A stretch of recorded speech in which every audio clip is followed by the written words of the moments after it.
안녕하세요. 남편과 화목한 결혼 생활을 이어가고 있는 30대 여성입니다. 그런 제가 여기에 찾아온 건 바로 제 미친 형님 이야기를 하고 싶어서예요.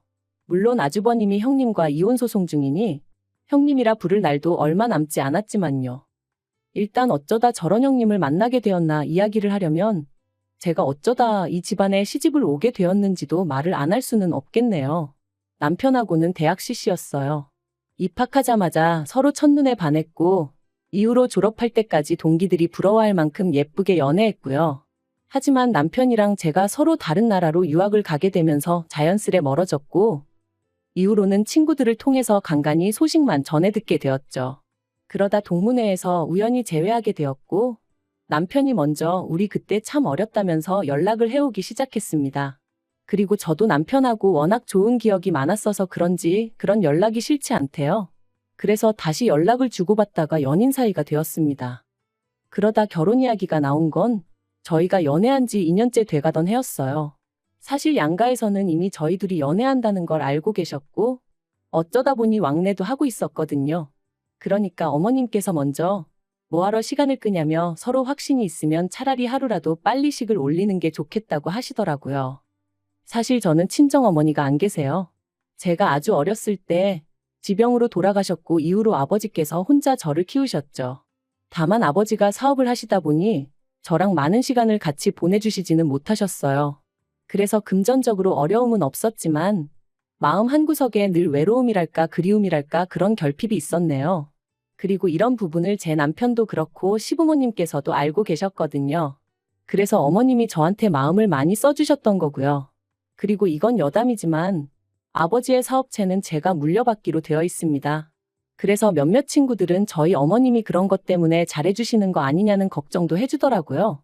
하지만 결론부터 말하자면 저희 어머님은 결혼 전보다 결혼 후에 저에게 더 잘해주셨어요. 이제 진짜 당신 딸이나 다름이 없다 하시면서 말이죠.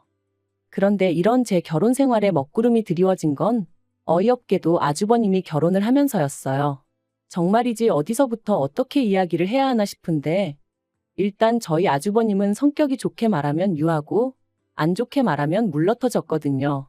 하지만 아주버님 성격이 그런 걸 제가 뭐라고 할 건 아니었으니까 그저 옆에서 지켜보고 들려오는 이야기 들으면서 혀를 차는 정도였죠. 아무튼 그런 아주버님께서 결혼하겠다며 여자를 집에 데리고 왔다대요. 문제는 그 결혼 상대가 아주버님보다 나이도 6살이나 많고 직업도 변변찮았다는 거지만요. 아무리 사랑하는데 국경이 없고 직업에 귀천이 없다지만 저희 시부모님의 반대는 거셌습니다. 그 여자랑 결혼할 거면 연 끊자는 얘기까지 나왔거든요. 그리고 저희 아주버님 성격은 그런 두 분에 맞설 만큼 강단 있는 사람이 아니었어요. 결국 시부모님의 반대를 이겨내지 못하고 그 여자한테 헤어지자고 했다더라고요. 하지만 두 사람이 헤어지고 그렇게 상황이 마무리되었다고 생각했을 무렵이었습니다. 그 여자가 저희 시댁에 직접 찾아왔네요. 보기에도 불러온 배를 감싸 안고 말이죠. 이 일로 정말 시댁은 쑥대밭이 되었습니다. 시부모님께서는 원래도 마음에 안 들었는데 임신까지 했다는 사실에 아연실색하셨고 아주버님은 그럼 어떡하냐 그래도 내 핏줄은 내가 책임져야 되지 않겠냐 불쌍한 여자다 그러고 있고 저희 남편이 자기 형이지만 정말 미친 것 같다며 아주 절레절레 난색을 표하더라니까요. 하지만 이때도 저는 당연히 아무런 말도 하지 않았습니다. 의견이 없어서가 아니라 말 그대로 제가 나설 자리가 아니었으니까요. 그리고 결국 역시나 자식 이기는 부모 없다고 시부모님은 두 사람의 결혼을 허락하셨습니다. 사실 더는 반대를 하실 수가 없는 상황이었죠. 다만 시부모님이 지들 멋대로 하는 결혼인 만큼 아무것도 못 해준다 하시더니 정말로 아무것도 안 해주시더라고요. 그리고 이 일로 아주버님하고 형님이 크게 다퉜다고 들었어요. 물론 저나 저희 남편이 나설 자리는 아니라서 그냥 어렵네 하고 말았지만요. 한편 아주버님이 결혼하고 얼마 지나지 않아 어머님의 생신이었습니다. 그래서 저는 평소와 같이 어머님이 좋아하시는 호텔 레스토랑에 예약을 하려던 참이었어요. 제가 시집 온 해에 어머님이 그러셨거든요. 집에서 말고 어디 분위기 좋은 데서 식사하고 싶으시다고요. 그리고 사실 어머님 성격이 집에 손님 오고 그러는 걸 안 좋아하세요. 그리고 그 손님에는 아들 며느리도 포함이었습니다.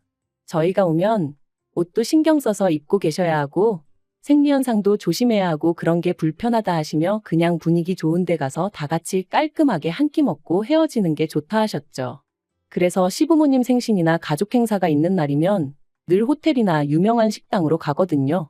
그래서 이 이야기를 형님한테도 했는데 형님이 고집을 부리대요. 어머님이 그렇게 말씀하셨어도 그건 경우가 아니라면서. 그리고는 기어이 직접 한상을 차려드려야겠다는 거예요. 그래서 그러면 형님은 그렇게 해드리시라 했어요. 저는 어차피 호텔 식대를 제가 낼 거니까 원래대로 호텔에서 모시겠다고요. 그런데 말도 안 된답니다. 당신이 윗사람이고 차려드리기로 정했으니 저는 자기 의견을 따라야 한대요.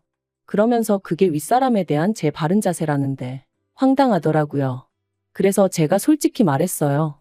저는 찌개나 밑반찬처럼 간단한 음식은 할 수 있어도 시부모님 모실 만한 요리 실력은 없다. 그러자 형님은 마치 건수라도 잡았다 싶었는지 그러면 더더욱 배울 생각을 해야지 내 뺄 생각만 하느냐면서 자기가 저희 집에 와서 저를 가르쳐 줄 테니 배우라대요.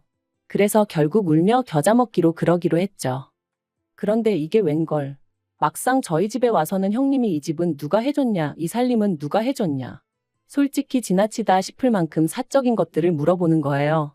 그리고 저는 딱히 숨길 일이라고는 생각을 못하고 사실 그대로 이야기를 했죠. 참고로 집은 양가에서 반반 부담해서 사주시기도 했고요. 그런데 반반이란 단어는 형님 귀에는 들리지가 않은 건지 해놓고 사는 게 이렇게 다를 수가 있냐며 불편한 티를 내대요. 괜한 소리를 했나 싶은 게 얼마나 찜찜했는지 몰라요. 그뿐만이 아니었습니다. 굳이 음식을 가르쳐주겠다고 없는 시간까지 비워놓게 만들더니 정작 가르쳐주고 간 건 하나도 없었어요. 그래놓고는 인터넷에 보면 다 잘 나와 있으니까 어머님 생신 당일날 저더러 갈비찜에 잡채에 이것저것 해오라나요? 그런데 거기서 끝이 아니라 시댁으로 바로 가면 안 되고 자기가 먼저 한번 확인을 해봐야 한답니다. 어머님 상에 올릴 만한 건지 아닌지 검사를 해야겠다나요? 그래서 결국 제가 고민 끝에 어머님께 전화를 드렸어요. 그리고는 형님이 어머님 댁에서 생신을 축하드리자고 하는데 어머님은 알고 계신지 물었죠. 그리고는 제가 너무 요리도 못하고 하는데 형님이 이것저것 해오라고 하셔서 걱정이란 얘기도 했어요. 그랬더니 어머님께서 대번에 왜 당신 의견도 묻지 않고 그런 계획을 세우느냐며 싫다고 하시대요.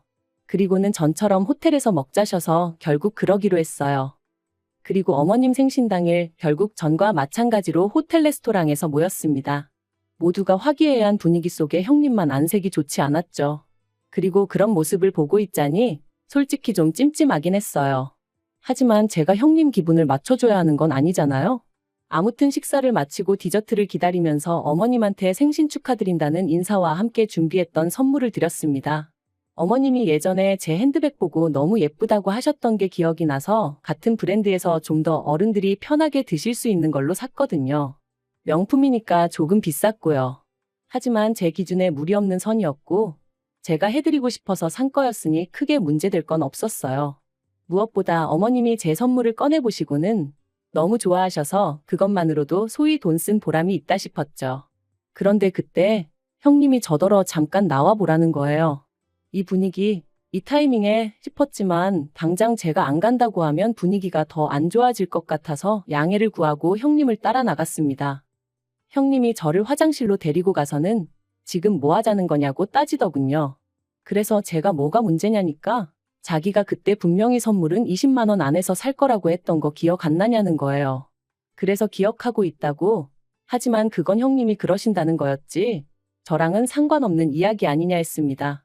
그랬더니 형님이 지금 자기 엿먹이는 거냐면서 자기가 20만 원짜리를 한다고 했으면 저도 그 정도 선으로 맞추는 게 기본 상식 아니냐고. 그런데 보란듯이 비싼 핸드백을 사서 내놓는 거 그거 지금 자기 가지고 노는 거 아니냐대요? 이게 그 말로만 듣던 자격지심인가 싶은 게 황당하기 짝이 없더라고요. 그래서 무슨 오해가 있으신가 본데 저는 형님을 곤란하게 만들 생각은 쥐꼬리만큼도 없었다 했습니다. 하지만 형님은 계속해서 저더러 그 핸드백을 사온 저희가 뭐냐 따지더니 급기야는 동서 혼자 어머님한테 예쁨 받으면 좋냐고 시비를 거는 거예요. 정말이지 말이 통하지 않는다는 게 이런 거구나 싶었죠. 그래서 제가 형님은 형님이 하고 싶은 만큼 하면 되는 거고 나는 내가 하고 싶은 만큼 하는 거라고 그뿐이다 했습니다.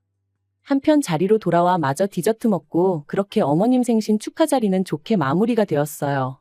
그리고 집으로 돌아오는 길에 남편이 아까 형수랑 무슨 이야기를 그렇게 했냐고 묻더라고요. 그래서 어머님 생신 선물 좋은 거 해드렸다고 욕만 잔뜩 먹었다니까 남편이 어이없단 표정으로 저를 쳐다보더니 너무 신경 쓰지 말라대요. 그래서 신경 안 쓸 거야 했습니다. 솔직히 제가 자기한테 돈을 빌려서 산 것도 아니고 제 돈 주고 제가 좋아서 해드린 건데 왜 욕을 먹었나 싶은 게 생각할수록 열받고 짜증났었거든요. 그런데 그날 저녁 다시 형님한테 전화가 걸려왔습니다. 그리고는 한다는 소리가 앞으로는 뭘 하던지 간에 자기하고 상의하고 허락을 구하라는 거예요.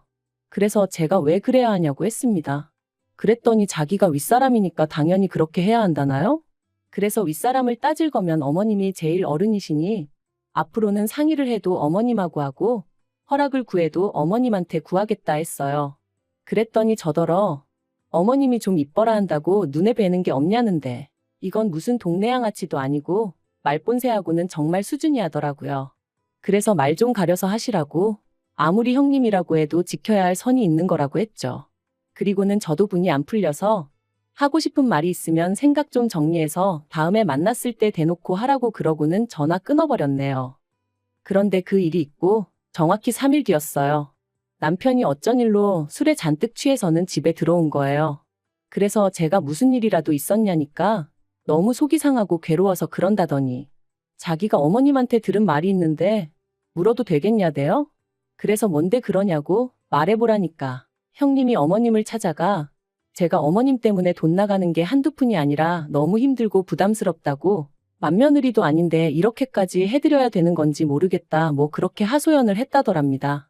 그리고 형님이 어머님더러 동서가 좀 힘들어하는 것 같다며 한마디로 저 생각해주는 척 생쇼를 하면서 어머님과 제 사이를 이간질을 한 거죠. 그리고 어머님은 어머님대로 서운하고 속상하신 마음에 그걸 저희 남편한테 말씀하셨던 거고요. 진짜 이 일은 지금 생각해도 어이가 없고 분통이 터집니다. 그래서 제가 남편더러 날이 밝는 대로 어머님한테 가자 했어요. 그리고는 아주버님에게도 전화드려 형님하고 같이 시댁으로 오라고 했네요. 그렇게 이튿날 아침 10시부터 시댁에 온 식구가 모여 앉았는데 형님은 전에 없이 의기양양한 표정이었어요. 특히나 어머님이 저에게 전에 없이 냉랭하게 행동하시니 기분이 아주 좋아 보이더군요.